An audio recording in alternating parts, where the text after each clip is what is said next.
قرآن چیخ چیخ کے کہہ رہے کہ جو نماز نہیں پڑھتا وہ پاکستان کے شناختی کارڈ میں مسلمان ہے، اللہ کے ہاں وہ مسلمان نہیں ہے۔ صحیح مسلم میں یہ حدیث لکھی رہ گئی 246 کہ بندے کے کفر اور ایمان، شرک اور اسلام کے درمیان فرق کی نماز ہے۔ یہ حدیث مسلم میں ہی لکھی رہ گئی کہ ابن مسعود رضی اللہ تعالیٰ عنہ کہتے ہیں کہ جماعت کے ساتھ نماز پڑھنا یہ سنت خدا ہے، یہ تمہارے نبی کی وہ سنت ہے جو اللہ نے انہیں عطا کی، اگر اسے چھوڑ دو گے تو برباد ہو جاؤ گے۔ رسول اللہ کے زمانے میں اگر کوئی بیمار بھی ہوتا اور 2 بندوں کے سہارے مسجد میں آ کے نماز پڑھ سکتا تو اس کی کوشش ہوتی کہ میں مسجد میں جماعت سے نماز پڑھوں، کہیں مجھے منافق نہ شمار کر لیا جائے۔ جماعت چھوڑنے پر رسول اللہ کے زمانے میں سمجھا جاتا تھا صلی اللہ علیہ وآلہ وسلم کہ بندہ منافق ہے۔ صحابہ کرام کو، اہل بیت کو کب معلوم تھا کہ ایسی امت بھی آنے والی ہے جو آپ سے بڑا عشق رسول ہونے کا دعویٰ کرے گی اور نماز ایک نہیں پڑھے گی؟ تو وہ کہتے یار یہ تو بڑا آسان اسلام ہے۔ تو یہ حدیثیں تو مسلم شریف میں لکھی رہ گئی، پریکٹیکلی کس نے عمل کیا اس کے اوپر؟ یہ حدیث ترمذی میں لکھی رہ گئی کہ ہمارا اور منافقین کا عہد نماز کی بنیاد پہ ہے، جس نے نماز چھوڑی اس نے کفر کیا۔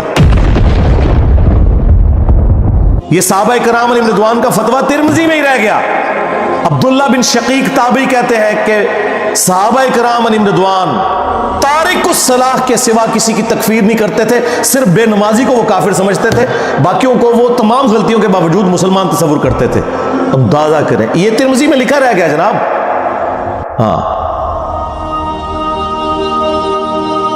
ہم جب چیخ چیخ کے یہ باتیں بیان کرتے ہیں لوگ کہتے ہیں یار یہ کس قسم کی باتیں کر رہے ہیں، یہ کہاں پہ لکھی ہوئی ہیں؟ سرکار کتابوں میں لکھی ہوئی ہیں۔ یہی تو ہم آپ سے کہہ رہے ہیں کہ مرنے سے پہلے اے مسلمان کر لے اس پہ غور، کتابوں کا خدا اور ہے، بابوں کا خدا اور۔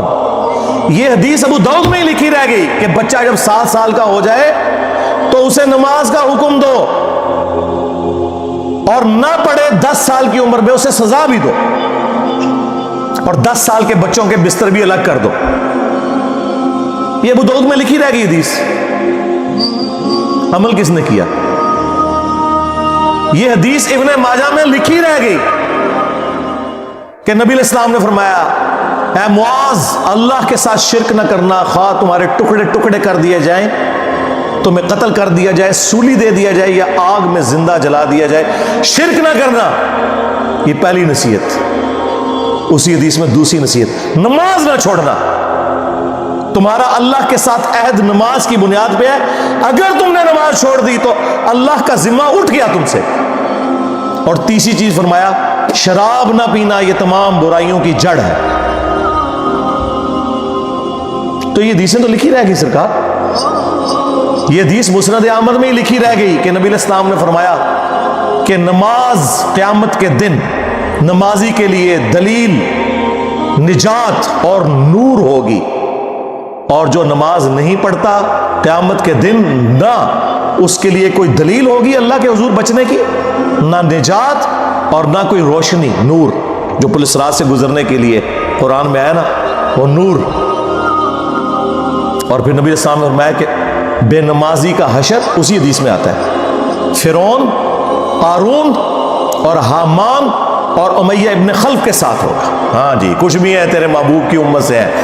محبوب تو پہلے ہی بتا گیا کہ بے نمازی تیرا حشر تو فرعون کے ساتھ ہونا ہے، تیرا حشر قارون کے ساتھ ہونا ہے، امیہ ابن خلف کے ساتھ ہونا ہے۔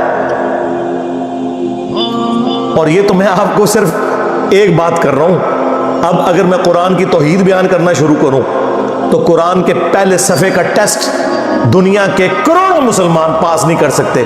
ایاک نعبد و ایاک نستعین، یہ قرآن میں لکھا رہے گا۔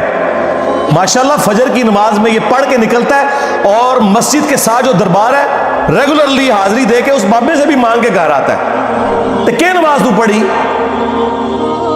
تو مسلمان ہے،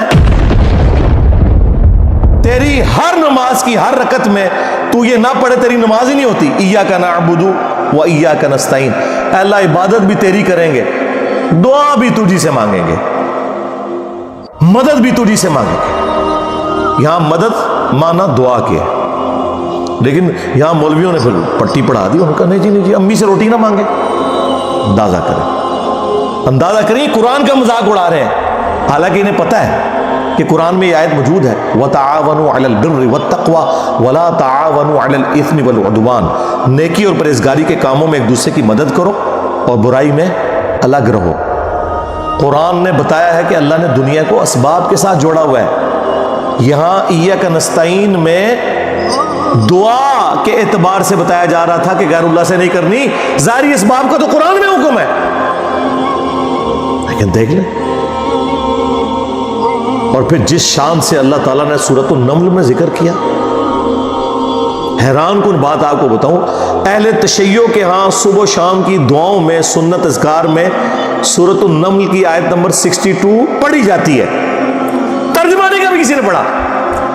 اور ہمارے جن اسٹوڈنٹس نے پڑھا جو شیعہ مکتب سے تعلق رکھتے تھے، کیونکہ میں نے اس آیت کو اتنی دفعہ کوٹ کیا، انہوں نے کہا ہم تو یہ صبح شام پڑھتے ہیں، ترجمہ پڑھا تو انہوں نے کہا یار یہ آیت پڑھ کے بھی سب سے زیادہ شرک ہم کر رہے تھے، کیونکہ اس آیت کے اندر کیا لکھا ہے، اَمَّن يُجِيبُ الْمُضْطَرَّ إِذَا دَعَاهُ، بھلا بتاؤ کون ہے جو تکلیف میں گھرے ہوئے شخص کی فریاد کو سنتا ہے، وَيَكْشِفُ السُّوءَ، اور اس سے اس کی برائی کو، تکلیف کو دور کر دیتا ہے، وَيَجْعَلُكُمْ خُلَفَاءَ الْأَرْضِ، اور تمہیں اگلوں کا خلیفہ کرتا ہے زمین پر، تمہارے ماں باپ کے مرنے کے بعد تم، تمہارے مرنے کے بعد تمہاری اولاد کو۔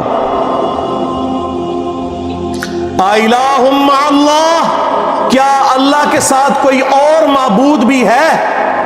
قَلِيلًا مَّا تَذَكَّرُونَ، لیکن بہت کم ہی تم نصیحت حاصل کرتے ہو۔ بالکل صدق اللہ العظیم، بہت کم لوگوں نے نصیحت حاصل کی۔ اس آیت میں کلیئر کٹ لکھا ہے کہ جو اللہ کے سوا کسی اور سے دعا کرتا ہے گویا وہ اسے خدا بنائے ہوئے ہے۔ یا علی مدد کا مطلب سادہ نہیں ہے، اس کا مطلب ہے کہ آپ نے مولا علی کو اللہ کے مقابلے پر خدا تصور کر دیا۔ نہیں جی ہم تو انہیں اللہ کا بندہ مانتے ہیں، نہیں جناب، قرآن تو یہ کہتا ہے کہ اللہ کا بندہ مان کے یا بغیر بندہ مان کے، جب تمہارا یہ عقیدہ ہے کہ اللہ کے سوا کوئی تمہاری تکلیف دور کر سکتا ہے، جی پیچھے اللہ ہی ہے، اچھا اللہ پیچھے رکھنا اس نے؟ یہ دیکھیں حدیث میں لکھا ہوا نماز کا طریقہ، اور نہیں جی ہمارے امام صاحب نے بھی تو وہی کچھ بتایا نا، پیچھے تھے اتنے بھی نبی علیہ السلام نے، نبی علیہ السلام پیچھے رکھنے کے لیے، میرے نبی صاحب ہے ہی کوئی نہیں، تیرے بابے تھے شے ہی کوئی نہیں،